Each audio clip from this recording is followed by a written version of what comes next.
All right, what's going on Sunday, Labor Day weekend? I've been working basically on the tank all day once again. Everything just, I don't know if it's the fact that I'm slow or I don't know. It just seems like it's taking forever. I thought I was going to have this entire project done Saturday, spending the whole day on it, but that didn't happen.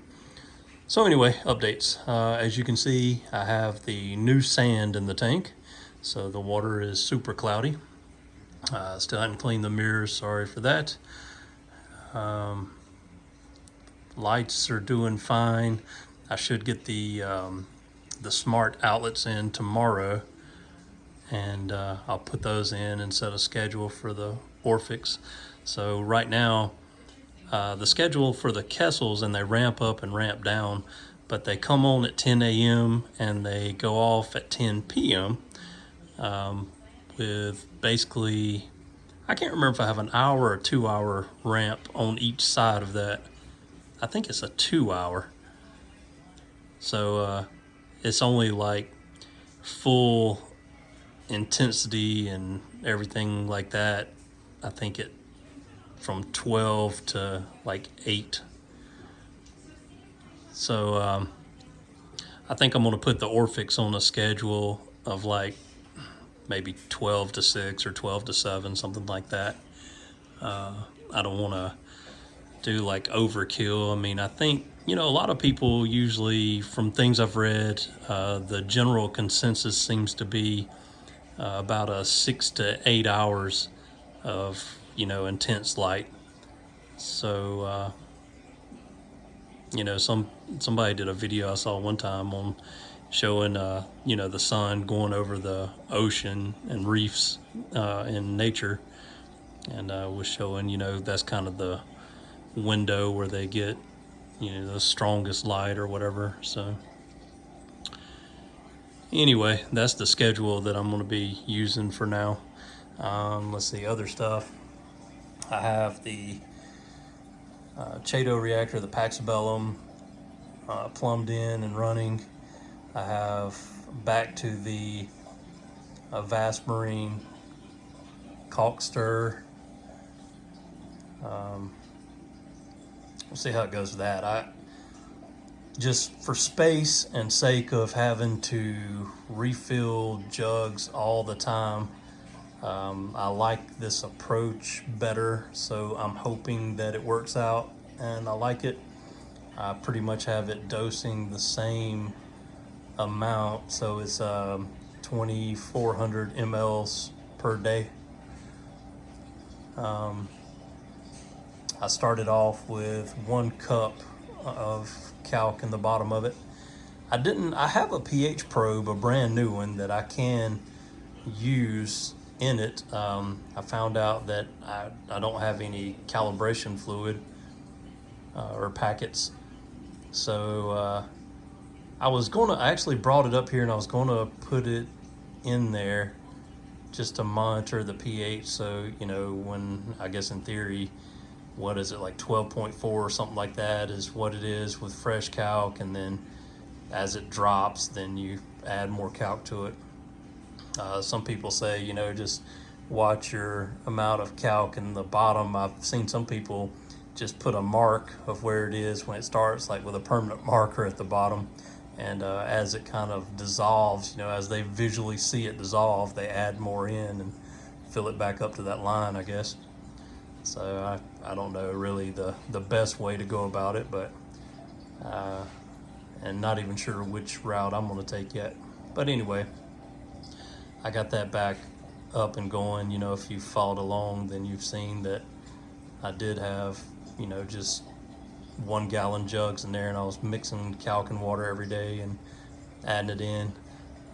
The calc stir I had a year or 2 ago, however long it's been, and I put it in, and the issue that I ran into was my alkalinity and calcium always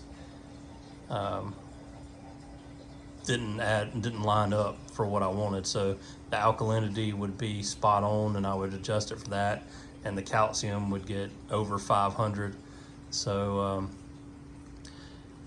I'm gonna try it again. And when I was even dosing the Kalkwasser with the 1 gallon jugs, I kind of found the same thing happening. So I did some water changes, and after doing water changes and getting the calcium level back down, then it kind of tapered off or evened out. So my alkalinity was running about 9, and then my calcium was at about 460, something like that. So I think, just the things that I've read, it's just something that you just got to bounce it out. So if your alkalinity, if your calcium starts going way up, you can do a water change, bring it back down some, or you can add more alkalinity and kind of buffer that so it evens out and it'll stabilize eventually. So I guess I've just got to keep fooling around with that until I get it right. You can see all the cabinets and the mess I've got, and I rewired everything, moved everything out of that little cabinet, put all the Apex stuff under this cabinet. So yeah, I'm still in a mess, but still working, and I'll do another update when I get everything complete.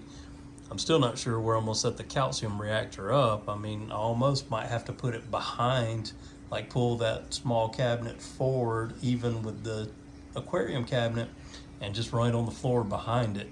I don't think my wife's going to love that idea, but I'm really not sure where else I can even put it. But before I turn that on and start running that, I'm going to kind of adjust the Kalk and see what I've got with that and get that kind of worked out first.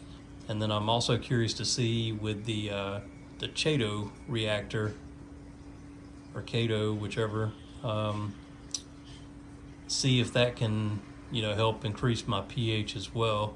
So I'm gonna put the light schedule, do the opposite schedule of the daytime lights with an hour buffer on each end, and I'm gonna see if that, a lot of people say that it helps to pull CO2 out of your water as well, so that'll raise your pH in theory, and I'm curious to see if that helps my pH as well.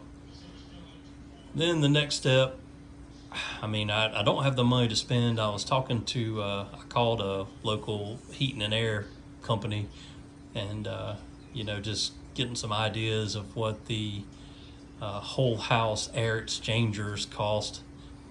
And it is going to be fairly expensive to go that route. I was thinking about it because I know Reef Bum did that and said that really helped his pH out. I really feel like we just have a ton of CO2 in my house, a family of 4, but it's not just that. This room that the aquarium sits in, that is not, I don't know which way you call it, like whether it's a return or what, but that actually pulls air in and is not blowing air out. And there's another one on the opposite side, and then one just a little bit over from that on this side. So there's 3 of those, and those are pulling air in to the HVAC unit, and then it's coming out. I have vents behind me where it's coming out. I don't know if that's got something to do with it, like being that all of the air is being pulled to, these 2 rooms.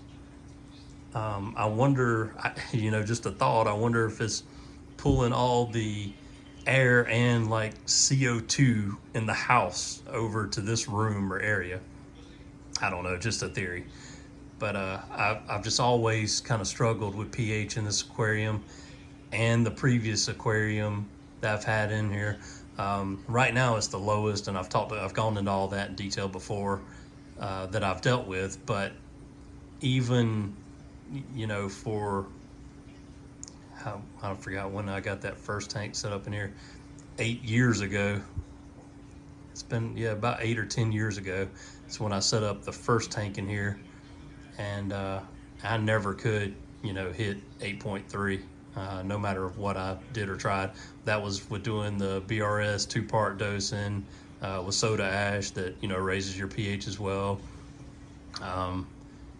I've tried multiple things, and it's never gotten up to where I want it, or where it should be.